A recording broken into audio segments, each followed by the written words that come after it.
Welcome to DSA genius. आज जिस topic पे हम बात करेंगे दैट इज़ टाइम कॉम्प्लेक्सिटी। पिछली कुछ वीडियोस में इंट्रोडक्शन टू DSA प्लेलिस्ट की स्टार्टिंग से पहली वीडियो से लेके अभी तक हम इस टॉपिक को बार बार डिस्कस करते आए हैं। Time complexity, space complexity, algorithm analysis. Because ये टर्म टाइम कॉम्प्लेक्सिटी एक बहुत मेजर फैक्टर है when it comes to algorithm analysis और when it comes to DSA। Time complexity की आपको ज़रूरत क्यों पड़ती है, जैसे हमने पिछली वीडियोस में भी समझा, मैं आपको फिर से बताता हूँ। टाइम कॉम्प्लेक्सिटी उस जगह पे ज़्यादा ज़रूरी हो जाती है जिस जगह पे आपको पता है कि आपका data, when we know that our data is going to be increased, हमारा डेटा इंक्रीज होगा। उसके साथ साथ जब हमें ये पता करना होता है कि अब एल्गोरिदम कितना टाइम लेगा, क्योंकि अगर आपके पास एक एग्जांपल के तौर पे मैं आपको बताऊं, आपके पास 100 नेम्स हैं, राइट। अब आपको इस 100 नेम्स में से आपको एक एल्गोरिथम लिखना है जो कि find a specific name.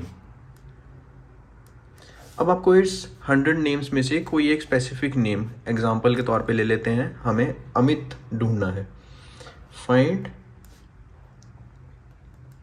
Amit in this 100 names, right. तो अब आपको पता है अगर ये 100 नेम्स सॉर्टेड नहीं है, मैंने आपको ऑप्शन नहीं दिया कि ये सॉर्टेड है अल्फ़ाबेटिकली, कहीं भी हो सकते हैं ये 100 नेम्स, किसी भी फॉर्म में लिखे हो सकते हैं। अब आपको इस अमित को ढूंढना है इस 100 नेम्स में। फॉर एग्जाम्पल लिखिए, समझिए कि इस नोटबुक में लिखे हुए हैं, अब आपको वो 100 नेम्स में से एक अमित को ढूंढना है। आप इजीली ढूंढ लेंगे। अगर यही what if I multiply by 10 this input means कि अगर जो मेरे नेम्स हैं वो मैं 10 से मल्टीप्लाई कर दूं तो मेरे अब 1000 नेम्स हैं। तो अब आप एक बार सोच के देखिए प्रैक्टिकली, 100 नेम्स हमने इन 2 पेजेस के ऊपर ही लिख दिए और आपको इन 2 पेजेस के ऊपर ही सर्च करना पड़ा। अब आप सोचिए अगर ये 1000 नेम्स होंगे तो ये ऑलमोस्ट 7 से 8 पेजेस के ऊपर अगर लिखे हुए हैं तो आपको 7 से 8 पेजेस बार बार सर्च करने पड़ रहे हैं to find this name Amit, right. ये हुआ आपका टाइम कॉम्प्लेक्सिटी। जिस स्पीड से आपका डेटा इंक्रीज हुआ उसी स्पीड से आपके टाइम भी कॉम्प्लेक्सिटी भी इंक्रीज होती गई। अब इस टाइम कॉम्प्लेक्सिटी को एनालाइज करने के और इस टाइम कॉम्प्लेक्सिटी को मेजर करने के हमारे पास 3 फॉर्मूला है जो हमने पिछली वीडियो में देखा। First one is constant time.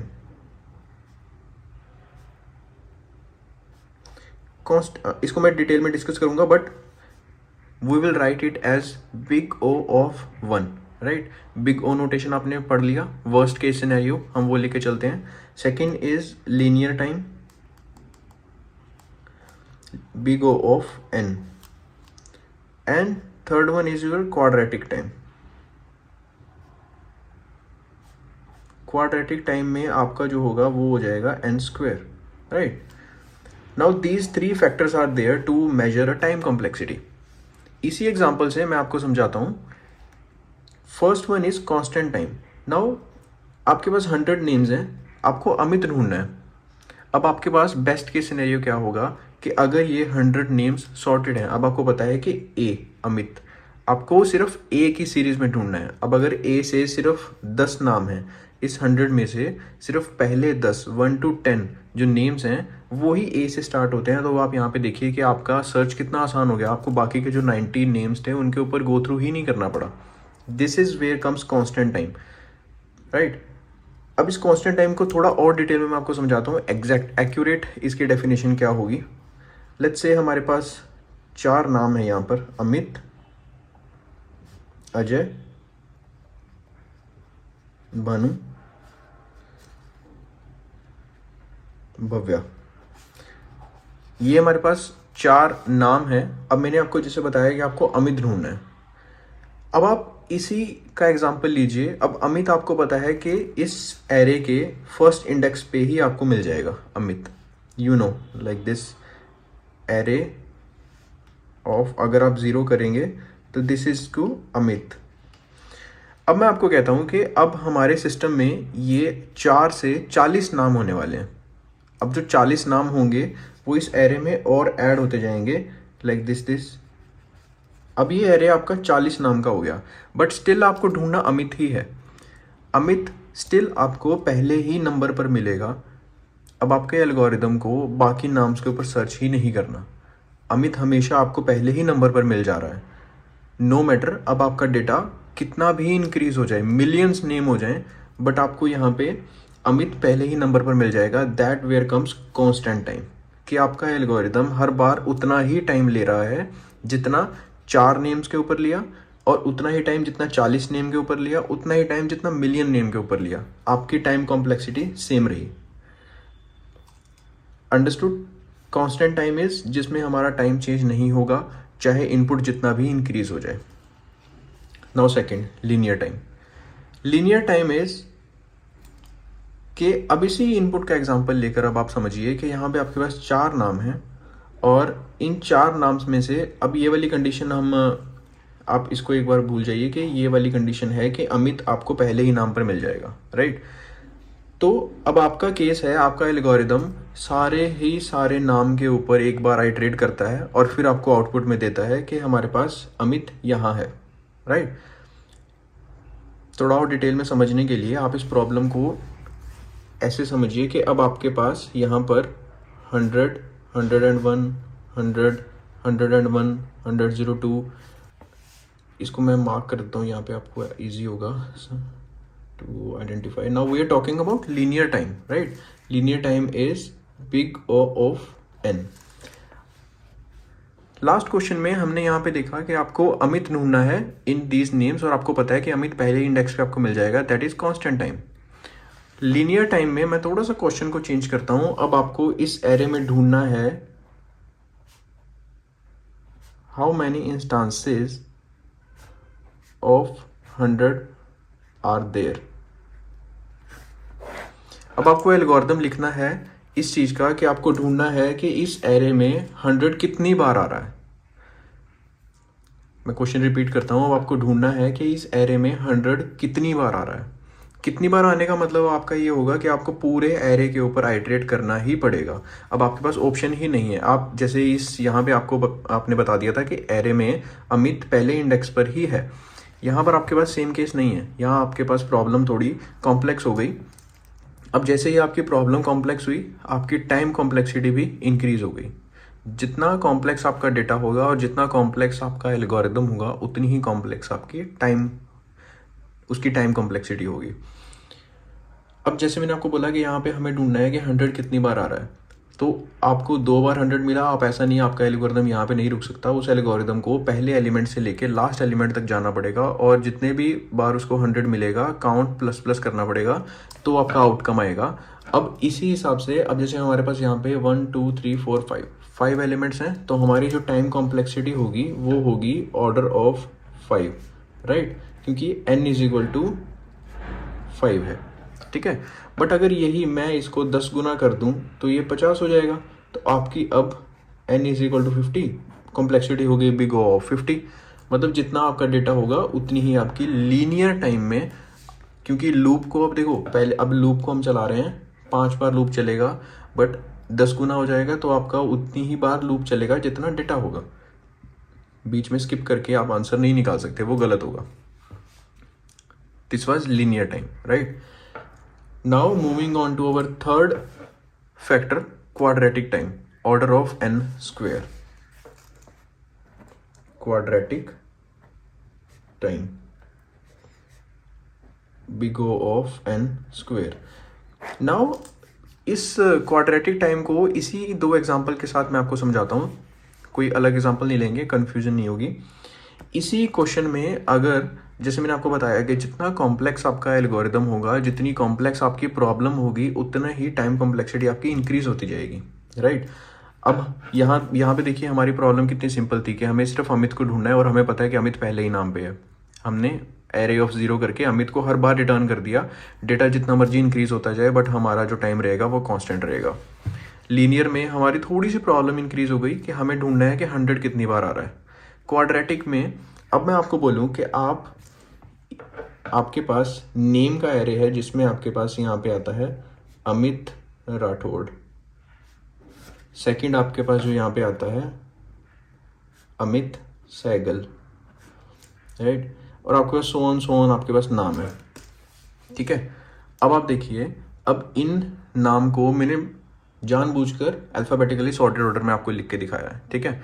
Problem को आप समझना क्वाड्रेटिक टाइम से, इसको रिलेट मत करना इस कांस्टेंट टाइम से, this is a different problem. Now whatever question is find Amit Sehgal, ठीक है। अब आपको अमित सहगल ढूंढना है। अब आप क्या कर सकते हो, या तो आप इसका एक पैटर्न बनाओगे कि आपको एग्जैक्ट अमित सहगल ही ढूंढना है, ठीक है। बट व्हाट इफ कि इस एरे में 2 अमित सहगल हैं। अब आपके पास, क्योंकि अब आप स्कूल का एग्जांपल लीजिए, स्कूल में 2 नाम के या 1 नाम के कितने भी बच्चे हो सकते हैं, राइट। अब अमित सहगल स्कूल में कितने ही हो सकते हैं। अब अगर मैं कहूँ आपको कि स्कूल में से अमित सहगल को बुला के लाओ, जब तक मैं आपको एक एडिशनल फैक्टर नहीं दूंगा, अमित सहगल आपके पास नेम है, बट आप पूछेंगे कि कौन सा अमित सहगल। अब कौन सा, आपको इसके साथ एक अलग से फैक्टर चाहिए to find that Amit, right. वो फैक्टर कुछ भी हो सकता है, लाइक उसकी क्लास हो सकती है, उसकी एज हो सकती है, उसका रोल नंबर हो सकता है ना। अब अगर मैं आपको क्लासीफाई कर दूंगा कि क्लास 8th में रोल नंबर 27 वाला जो अमित सहगल है उसको बुला के लाओ, अब आप समझे।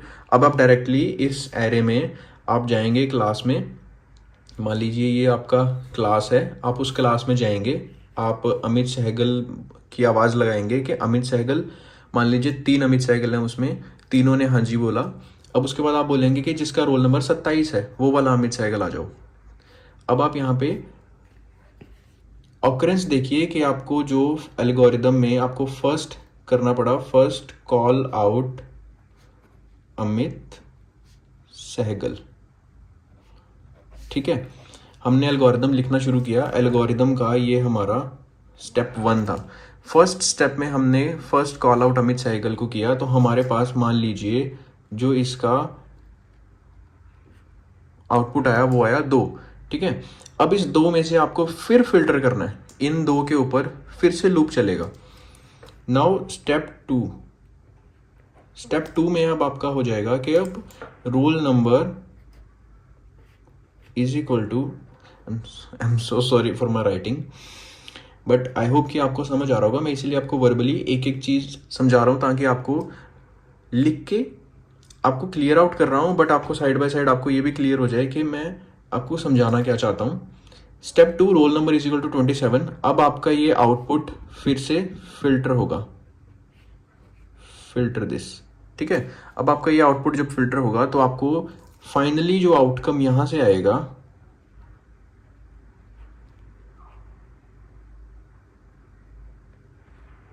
ये आपका आउटपुट करेक्ट होगा, ठीक है। अब आप यहाँ पे स्टेप देखिए, तीनों को कंपेयर कीजिए। कांस्टेंट टाइम में आपका एक ही स्टेप था कि आपको एरे ऑफ 0 करके वही आपका रिजल्ट था।